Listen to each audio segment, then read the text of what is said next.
میں نے قرآن مقدس کی ایک آیت کریمہ تلاوت کرنے کا شرف حاصل کیا۔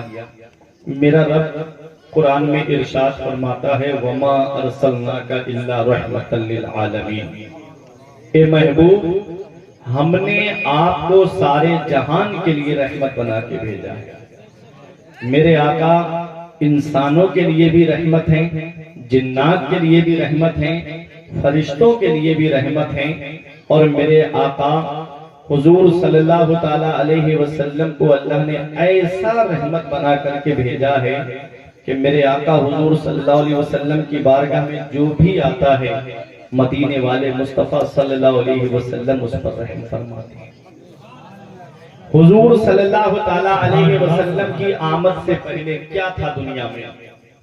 دہشت گردی میں یہ دنیا زندگی گزار رہی تھی۔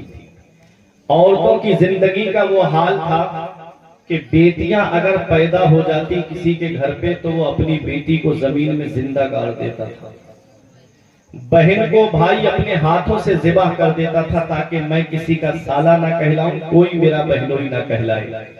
اگر کسی بوڑھی عورت کا شوہر مر جاتا تو اس کو اس کا بیٹا یا تو اپنے پاس رکھ لیتا یا بازار میں لے جا کے ماں کو بیچ دیتا تھا۔ وہ دور دیکھیں نبی کی آمد سے پہلے کا۔ میرے آقا ابھی تشریف نہیں لائے ہیں، مکے والوں کے دل جو ہیں پتھر سے زیادہ سخت ہو چکے تھے، ان کے دل اندھا شیشہ ہو چکے تھے۔ امام عشق و محبت کا ایک شعر یاد آتا ہے، فرماتے ہیں سب چمک والے اجلوں میں چمکا کیے، سب چمک والے اجلوں میں چمکا کیے، اندھے شیشوں میں چمکا ہمارا نبی۔ اللہ نے انسانوں کی رشد و ہدایت کے لیے تقریباً 1,24,000 یا کم و بیش 2,24,000 انبیاء اکرام کو بھیجا۔ آپ ان کی تاریخ اٹھا کر کے دیکھیں، ہر پیغمبر کسی نہ کسی پیغمبر کی چمک میں کام کرتا رہا، ہر پیغمبر کسی نہ کسی پیغمبر کی روشنی میں کام کرتا رہا۔ حضرت آدم علیہ السلام سے انسانی نسل کا سلسلہ شروع ہوتا ہے، اور جب آپ نے 1,000 سال تک لوگوں کے سامنے تبلیغ کی، جب آپ دنیا ظاہری سے تشریف لے جا رہے تھے، تب حضرت آدم نے اپنے بیٹے شیش کو بلایا اور فرمایا بیٹا شیش، جس طرح تم نے میرے تبلیغ کا انداز دیکھا ہے بیٹا اسی طریقے پہ کام کرتے رہنا۔ حضرت ابراہیم جا رہے ہیں، اپنے بیٹے حضرت اسماعیل اور حضرت اسحاق سے فرما رہے ہیں بیٹا اسی چمک میں اسی روشنی میں کام کرتے رہنا۔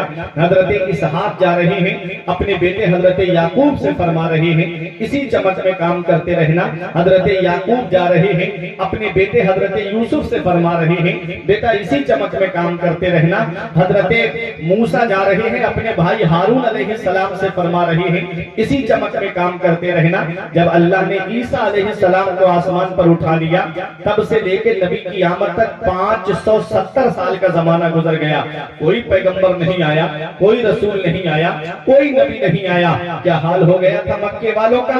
شراب کا دور چل رہا تھا، جوئے کا دور چل رہا تھا، اللہ اکبر عیاشیوں کا دور چل رہا تھا۔ وہ دور جس دور میں بیٹی کو زمین میں زندہ گاڑا جا رہا تھا، اللہ اکبر اس دور میں مدینے والے مصطفیٰ کی آمد ہوتی ہے۔ پیغمبر اسلام نے ان پتھر دل لوگوں کے دلوں کو موم سے زیادہ نرم کر دیا، ان اندھے شیشہ دلوں کو صاف شفاف آئینے میں تبدیل کر دیا۔ ایک عرب نے آدمی کا بول بالا کر دیا، خاک کے ذروں کو ہم دوشے سریا کر دیا، خود نہ تھے جو راہ پر اوروں کے ہادی بن گئے۔ کیا نظر تھی جس نے مردوں کو مسیحا کر دیا، کیا نظر تھی جس نے مردوں کو مسیحا کر دیا۔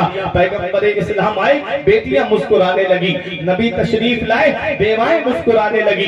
نبی تشریف لاتے ہیں، کمزوروں کے چہرے پہ ہنسی آ گئی، نبی تشریف لائے، غلام مسکرانے لگے۔ پوچھا گیا یتیموں سے آج جب سے تمہارا باپ مرا تمہارے چہرے پہ کبھی مایوسیوں کے علاوہ خوشی کی کرن نہیں جگمگائی، آج تمہیں کون سی دولت مل گئی ہے؟ تو یتیم پکار کے کہہ رہے تھے جب سے ہمارا باپ مرا کوئی ہمارے سر پہ دست شفقت رکھنے والا نہیں تھا، آج آمنہ کی گود میں وہ پیغمبر تشریف لایا ہے جو یتیموں کے سر پہ دست شفقت رکھے گا، جو یتیموں کو اپنے سینے سے لگائے گا، جو غریبوں کو اپنے سینے سے لگائے گا۔ بیوائیں مسکرا کے کہہ رہی تھی، بیواؤں کو سہارا دینے والا پیغمبر آ گیا۔ اللہ اکبر، نبی کی آمد ہوتی ہے، ہر طرف خوشی کا دور دورہ ہو جاتا ہے، ہر طرف خوشیاں منائی جا رہی ہیں۔ حشر تک ڈالیں گے ہم پیدائش سے مولا کی دھوم، مثل فارس نجد کے قلعے گراتے جائیں گے، خاک ہو جائیں عدو چل کر مگر ہم کو رضا، دم میں جب تک دم ہے ذکر ان کا سناتے جائیں گے۔ میرے نبی کی آمد سے پہلے کیا حال تھا؟ بیٹیوں کو زمین میں زندہ گاڑا جا رہا تھا۔ میں ایک بات آپ سے پوچھنا چاہتا ہوں، ایک وہ دور تھا زمانہ جاہلیت کا، جس دور کا باپ اتنا بڑا ظالم ہونے کے بعد اپنی بیٹیوں کو اتنا موقع تو دیتا تھا کہ وہ سانس لے لے دنیا میں آ کر کے۔ آج کا باپ اتنا بڑا ظالم ہو گیا ہے کہ آج اسے الٹرا ساؤنڈ کے ذریعے، سونوگرافی کے ذریعے پتہ چل جائے کہ ماں کے شکم میں لڑکی ہے تو اس کو وہیں قتل کرا دیتا ہے۔ معذرت۔ ایک دور وہ تھا جس دور میں بیٹیوں کو زمین میں زندہ گاڑا جا رہا تھا، اور ایک آج کا دور ہے، میں سب کو نہیں کہتا الا ماشاءاللہ، لیکن آج اگر کسی کے گھر میں بیٹی پیدا ہو جائے تو چہرے کا رنگ اڑ جاتا ہے۔ اگر بیٹی آ جائے نا تو بچی کی دادی کا چہرہ الگ اترا ہوا ہے، دادا کا چہرہ الگ اترا ہوا ہے، والد کے چہرے پہ الگ 12 بج رہے ہیں۔ اگر کسی کو خوشی ہو یا نہ ہو، صرف ایک ہستی ہے جو ماں ہے، اس کو خوشی ہوتی ہے کہ ماں کے لیے چاہے لڑکا ہو یا لڑکی ہو، اس کے لیے دونوں برابر ہوتے ہیں۔ بیٹیاں زحمت نہیں ہے، بیٹیاں اللہ کی رحمت ہیں۔ میرے آقا حضور صلی اللہ علیہ وسلم کے گھر میں سب سے پہلے بیٹی نے جنم لیا تھا۔ اگر بیٹیاں رحمت نہ ہوتی تو اللہ تعالیٰ اپنے محبوب کے گھر میں بیٹی عطا نہیں فرماتا۔ جس کے گھر میں سب سے پہلے بیٹی جنم لیتی ہے، جس کے گھر میں سب سے پہلے بیٹی آتی ہے، یہ مدینے والے مصطفیٰ کی سنت ہے۔ میرے آقا نے اپنی بیٹی فاطمہ کو گود میں لے کے فرمایا تھا، فاطمہ تو بدعۃ منی، فاطمہ میرے جگر کا ٹکڑا ہے، میری بیٹی فاطمہ میرے جگر کا ٹکڑا ہے۔ بیٹیاں زحمت نہیں ہوتی، بیٹیاں اللہ کی رحمت ہوتی ہیں۔ سنو، اللہ نے 25ویں پارے میں ارشاد فرمایا، یخلق ما یشاء یہب لمن یشاء اناثا ویہب لمن یشاء الذکور۔ اللہ ہے جو چاہتا ہے وہ پیدا فرماتا ہے، اللہ جسے چاہتا ہے اسے بیٹیاں عطا فرماتا ہے، اور اللہ جسے چاہتا ہے اسے بیٹے عطا فرماتا ہے۔ اور یزوجہم ذکرانا و اناثا، اور اللہ جسے چاہتا ہے اسے بیٹی اور بیٹیاں دونوں عطا فرماتا ہے۔ وَيَجْعَلُ مَن يَشَاءُ عَقِيمًا، اور اللہ جسے چاہتا ہے اسے بانجھ بنا دیتا ہے۔ سب اللہ کے دستے قدرت میں ہے۔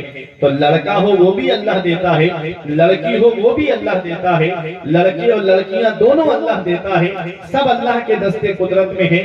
تو بیٹیاں اس آیت میں سمجھنے والی بات یہ ہے کہ پروردگار عالم نے سب سے پہلے بیٹے کا ذکر نہیں کیا ہے اس آیت میں، سب سے پہلے اللہ نے بیٹی کا ذکر کیا ہے، کیونکہ بیٹوں کے مقابل بیٹیوں کے دل میں ماں باپ سے زیادہ محبت ہوتی ہے۔ ہم نے وہ دور بھی دیکھا ہے لوگوں کا کہ جہاں بیٹے بڑھاپے میں ماں باپ کو گھر سے نکال دیتے ہیں، تو یہ بیٹیاں ہیں جو اپنے ماں باپ کو گھر پہ رکھ کر کے پوری زندگی ان کی خدمت کرتی ہے، کبھی زبان پہ حرف شکایت نہیں لاتی۔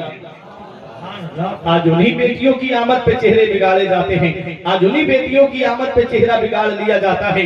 ارے بیٹیاں سب کے مقدر میں کہاں ہوتی ہیں، ظلمت وقت میں تنویر بن کے آتی ہیں، خوشنما زیست کی تحریر بن کے آتی ہیں، اور بیٹیوں سے جنہیں نفرت ہے یہ بتلا دو انہیں، بیٹیاں باپ کی تقدیر بن کے آتی ہیں، بیٹیاں باپ کی تقدیر بن کے آتی ہیں۔ اے لوگوں، میں آپ کو یہ بتانا چاہتا ہوں کہ بیٹیاں زحمت نہیں ہیں، بیٹیاں اللہ کی رحمت ہیں۔ مدینے والے مصطفیٰ ارشاد فرماتے ہیں، جس کے گھر میں 3 بیٹیاں ہوں یا 3 بہنیں ہوں، وہ ان کی اچھے سے پرورش کرے اور دینی ماحول میں ان کی تعلیم و تربیت کرے۔ نبی فرماتے ہیں وہ جنت میں میرے اتنا قریبی ہوگا جتنا شہادت والی انگلی برابر والی انگلی کے قریب ہے۔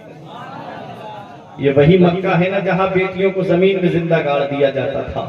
نبی نے کیا فرمایا کہ جس کے گھر میں 3 بیٹیاں ہوں یا 3 بہنیں ہوں، اچھے سے پرورش کرے، دینی ماحول میں ان کی تعلیم و تربیت کرے، نبی فرماتے ہیں اور اچھے گھر میں ان کا نکاح کر دے تو وہ جنت میں میرے اتنا ہی قریبی ہوگا۔ ایک صحابی کھڑے ہوئے، بولے آقا جس کی 2 بیٹیاں یا 2 بہنیں ہوں وہ کیا کرے؟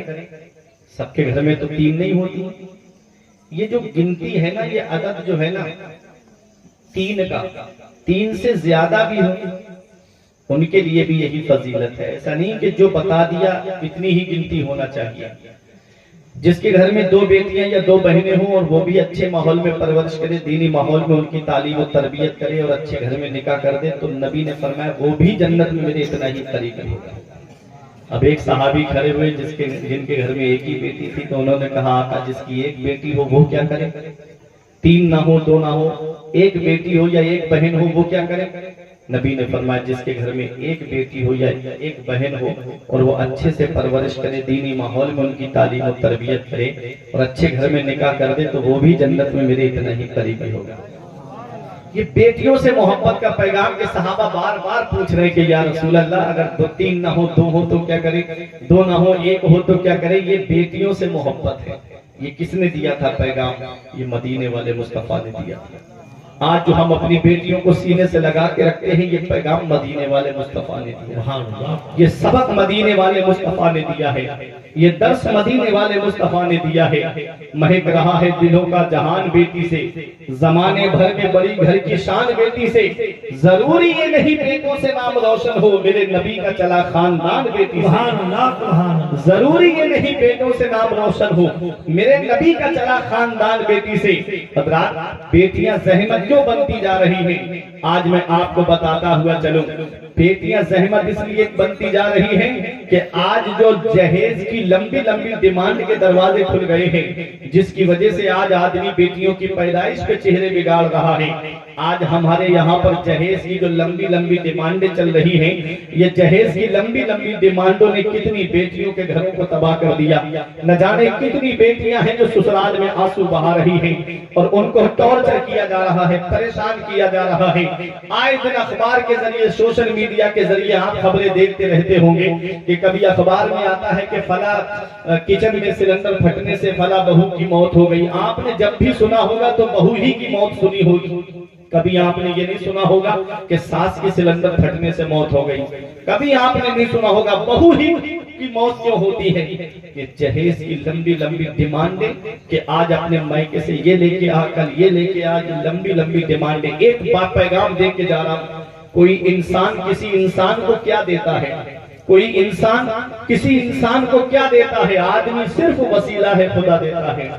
آدمی صرف وسیلہ ہے، خدا دیتا ہے۔ بندے کے مال دینے سے کچھ نہیں ہوگا، اللہ دے گا تب تمہارے گھروں کے گزارے ہوں گے، اللہ دے گا تب تمہارے گھروں کا پورا ہوگا۔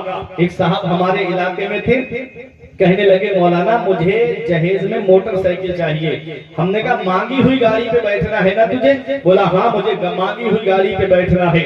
میں نے کہا کہ تو پریشان مت ہو، میرے ساتھ جمعے کی نماز پڑھنے چل، اور میں اللہ نے وہ ہنر دیا ہے کہ 1 جمعہ نہیں 2 جمعہ نہیں آصف بھائی، میں نے کہا 3 جمعے تقریر کروں گا تیرے لیے، تو رومال بچھا کے مسجد کے دروازے پہ بیٹھ جانا، اتنا چندہ اکٹھا کر دوں گا کہ تیرے لیے 1 اسپلینڈر گاڑی آ جائے گی۔ آنکھیں چلا کے مجھ سے کہتا ہے مولانا کیا تم نے مجھے بھکاری سمجھ رکھا ہے؟ ہم نے کہا ارے نادان، بھکاری صرف اسے نہیں کہتے جو کٹورا لے کے دکان دکان مانگتا پھرے، بھکاری صرف اسے نہیں کہتے جو جھولی پھیلا کر کے دروازے دروازے مانگتا ہوا پھرے، ارے بھکاری اسے بھی کہتے ہیں جو جہیز کی لسٹ بنا کر کے سسرال کے دروازے پہ مانگتا ہوا پھرے۔ نعرہ تکبیر، نعرہ رسالت، جشن میلاد النبی، علماء اہل سنت، حضرت فرقان منظری صاحب۔ بولا پھر میں کیا کروں؟ میں نے کہا میں مانگنے سے منع نہیں کرتا، مانگنا مومن کی شان ہے، لیکن کہاں مانگنا چاہیے یہ بھی تو ذرا پوچھ لے۔ میں نے کہا مانگنے سے میں منع نہیں کرتا، مانگنا مومن کی شان ہے، لیکن یہ تو پوچھ کہ میں مانگوں کہاں؟ تو یہ فرقان منظری سے مت پوچھو، یہ آصف حبیبی سے مت پوچھو، یہ پیر طریقت سے مت پوچھو، یہ یوسف کانپوری سے مت پوچھو، علامہ نوشاد ازہری سے مت پوچھو، ارے چلو بریلی کی سرزمین پر امام عشق و محبت سے پوچھو کہ ہم مانگنا چاہتے ہیں ہمیں کون دے گا؟ تو آج بھی گنبد رضا سے آواز آئے گی، کون دیتا ہے؟ دینے کو منہ چاہیے، کون دیتا ہے؟ دینے کو منہ چاہیے، دینے والا ہے سچا ہمارا۔ نعرہ تکبیر، نعرہ رسالت، جشن عید میلاد النبی، علماء اہل سنت، حضرت مفتی فرقان منظری صاحب قبلہ، نعرہ تکبیر، نعرہ رسالت۔ میں مانگنے سے منع نہیں کرتا، ارے یہ بھی تو پوچھ لے کہ مانگا کہاں جائے گا؟ ارے یہ دنیا والے دیں گے، 2 لاکھ دے دیں گے، 3 لاکھ دے دیں گے، 4 لاکھ 5 لاکھ دے دیں گے، ارے یہ کتنے دن تک چلے گا؟ 1 سال میں ختم ہو جائے گا۔ اور جب مدینے والے دیتے ہیں، مصطفیٰ جان رحمت دیتے ہیں، جب ایک سید زادے سے آل رسول سے